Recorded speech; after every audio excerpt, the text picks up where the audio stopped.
भाऊसाहेब घोरपडे. भाऊसाहेब घोरपडे हे मोठे जहागीरदार असून त्यास एक कन्या असून पुत्र नाही.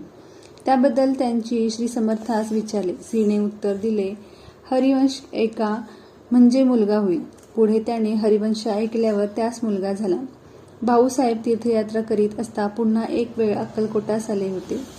श्री समर्थांची स्वारी त्या दिवशी पटवर्धनाचे देवळानजीकच दगडावर बसली होती. भाऊसाहेबांनी शुद्ध अंतकरणाने श्रीस नमन करून प्रेमाश्रूंनी चरण धुतले व वस्त्राने पुसून हात जोडून उभे राहिले. त्यावेळी दयागण अतिवर्याने कुचके हरभऱ्याचे 7 दाणे मोजून भाऊसाहेबाच्या पदरात टाकले. नंतर जा खुशाल आपले गावी, मोठे काम करा असा आशीर्वाद दिला व पदरात एक नारळ घातला. भाऊसाहेबास प्रसाद मिळाला म्हणून परमानंद झाला. थोडे दिवस अक्कलकोटास राहून भाऊसाहेब बडोद्यास आले. पुढे त्यांचे 7 शत्रू होते ते पटकीचे आजाराने मरण पावले. तेव्हा त्यास 7 कुचक्या दाण्याचा अनुभव आला. एका बाईचे डोळे बरे केले. एका बाईचे डोळे पुष्कळ दिवस दुखत होते. बाईने महाराजास विचारले तेव्हा श्री स्वामी महाराजांनी सांगितले की म्हशीचे मूठ डोळ्यात घाल म्हणजे बरे होतील. बाईने 3 दिवस डोळ्यात घालताच डोळे चांगले बरे होऊन सारा वगैरे सर्व निघून गेला आणि तिला चांगले दिसू लागले. तसेच दुसऱ्या एका बाईच्या मानेला एक उठाणू होऊन ते फुटले. ते काही केल्या बरे होईना. पुष्कळ औषधी केली पण गुण येईना. एक दिवस श्री स्वामी महाराजाच्या दर्शनास येऊन दर्शन घेऊन ती समर्थास म्हणाली, महाराज या मानेला तुम्ही तरी काही औषध सांगा. तेव्हा महाराज म्हणाले, त्याला बैलाचे मूत लाव म्हणजे बरे होईल. तिने 3-4 दिवस मूत लावताच मान चांगली बरी झाली. अशी श्रीची अगाध लीला आहे. कोणास काही सांगत. श्रीच्या तोंडातून जे शब्द निघत तेच औषध असे. नित्य तेथे असलेल्या लोकांच्या दृष्टीस अनेक चमत्कार पडत असो.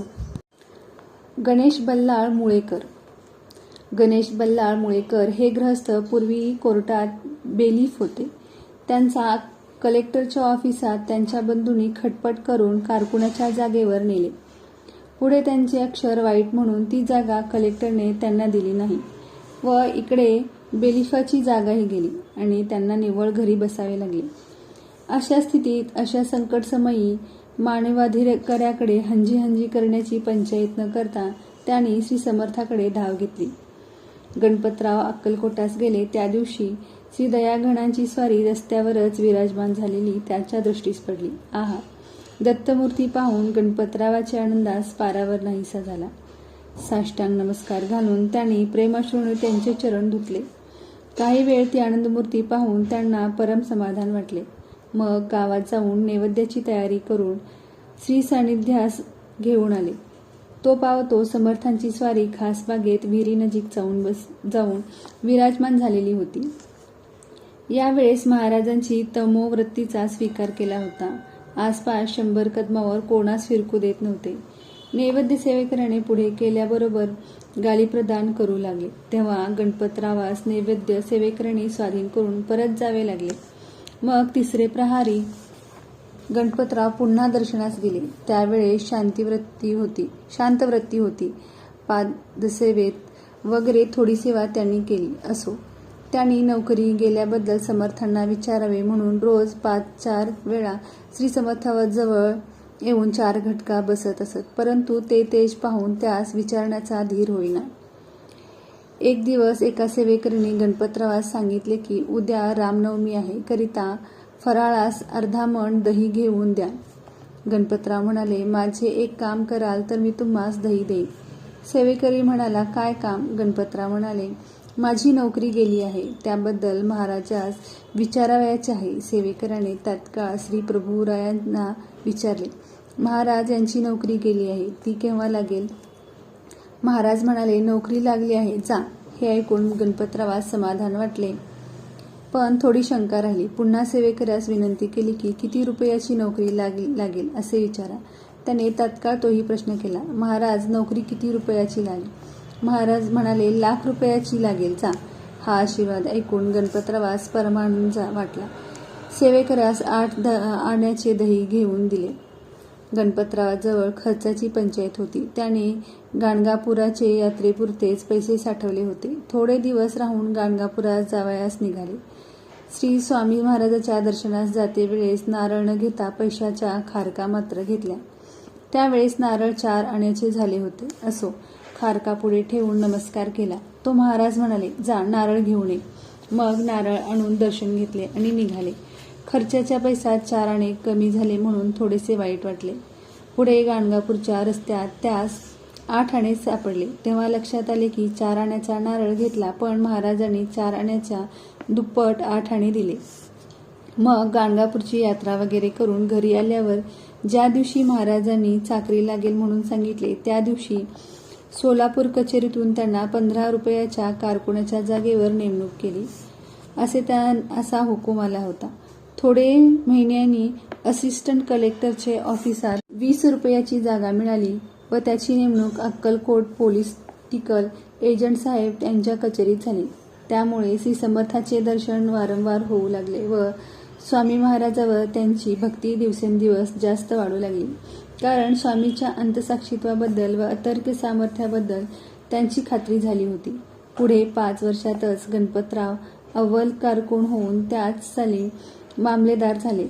हल्ली ते फर्स्ट क्लास मामलेदाराचे काम करीत आहेत. श्री स्वामीरायाच्या आशीर्वादेवरून त्यांचे लाख रुपयाचे काम झाले. असो, हे श्री महाराजांचे एकनिष्ठ भक्त बनले. श्री स्वामी समर्थाच्या कृपेवरून काय होणार नाही. रामचंद्र केरोबा जातीचे शेणवी हे एक वेळा अगदी क्षयरोगी झाले. औषधोपचार पुष्कळ केले, परंतु गुण नाही. ज्या ऑफिसात नोकरी होती त्या साहेबांचे दिवाळे निघून त्यांची नोकरी गेली. आधी व्याधीग्रस्त होऊन आता काय करावे अशा काळजीत ते पडले. इतक्यात त्यास अक्कलकोटची कीर्ती ऐकू आली की अक्कलकोटचे स्वामी मोठ्या संकटातून मुक्त करतात. मग अक्कलकोटास आपल्या आईला बरोबर घेऊन श्री स्वामी महाराजांच्या दर्शनास गेले. श्री स्वामी महाराज खास बागेत वडाच्या झाडाखाली पलंगावर विराजमान झालेले होते. ती मूर्ती पाहून रामचंद्राचे देहभान नाहीसे झाले व साष्टांग नमस्कार करून फळावळ व मिठाई वगैरे पुढे ठेवली आणि हात जोडून उभे राहिले. तो त्यांच्या तोंडाकडे पाहून हास्यमुखाने महाराज म्हणाले, अरे इकडे ये. नारळ उचलून पदरात टाकता तोंड वासून बसलास कशाला, आपल्या घरी जा असे म्हणाले. सेवेकरी म्हणाले, आपणास प्रसाद झाला, आता आपण घरी जावे. मग काही दिवस अक्कलकोटास श्री दयागणांची लीला पाहण्यास व दर्शनात घालवले.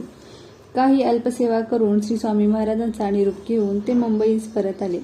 घरी आल्यावर त्यांची प्रकृती थोड्या दिवसांनी नुसत्या आशीर्वादाने चांगली दुरुस्त आली व त्यांना मोठी नोकरीही लागली. त्यांनी श्री सद्गुरुरायांची अक्षय सेवा एकनिष्ठपणे केली. अशी एक लीला श्री स्वामी समर्थांची वर्णन करावी तितकी थोडीच. अंचित्य शक्तिरूप परमात्म्याची लीला इतकिंचित देहधारी मानवाचा साग्र कशी वर्णन करता येईल. एका बाईचे डोळे बरे केले. एका बाईचे डोळे पुष्कळ दिवस दुखत होते. बाईने महाराजास विचारले तेव्हा श्री स्वामी महाराजांनी सांगितले की म्हशीचे मूठ डोळ्यात घाल म्हणजे बरे होतील. बाईने 3 दिवस डोळ्यात घालताच डोळे चांगले बरे होऊन सारा वगैरे सर्व निघून गेला आणि तिला चांगले दिसू लागले. तसेच दुसऱ्या एका बाईच्या मानेला एक उठाणू होऊन ते फुटले. ते काही केल्या बरे होईना. पुष्कळ औषधे केली पण गुण येईना. एक दिवस श्री स्वामी महाराजाच्या दर्शनास येऊन दर्शन घेऊन ती समर्थास म्हणाली, महाराज या मानेला तुम्ही तरी काही औषध सांगा. तेव्हा महाराज म्हणाले, त्याला बैलाचे मूत लाव म्हणजे बरे होईल. तिने 3-4 दिवस मूत लावताच मान चांगली बरी झाली. अशी श्रीची अगाध लीला आहे. कोणास काही सांगत. श्रीच्या तोंडातून जे शब्द निघत तेच औषध असे. नित्य तेथे असलेल्या लोकांच्या दृष्टीस अनेक चमत्कार पडत असो. काशी क्षेत्रातील बहिरे शास्त्री यांना पुत्रसंतान बहुत दिवस नव्हते. श्री दत्त उपासनेच्या योगाने त्यांना पुत्र झाला. त्याचे नाव दत्त ठेवले.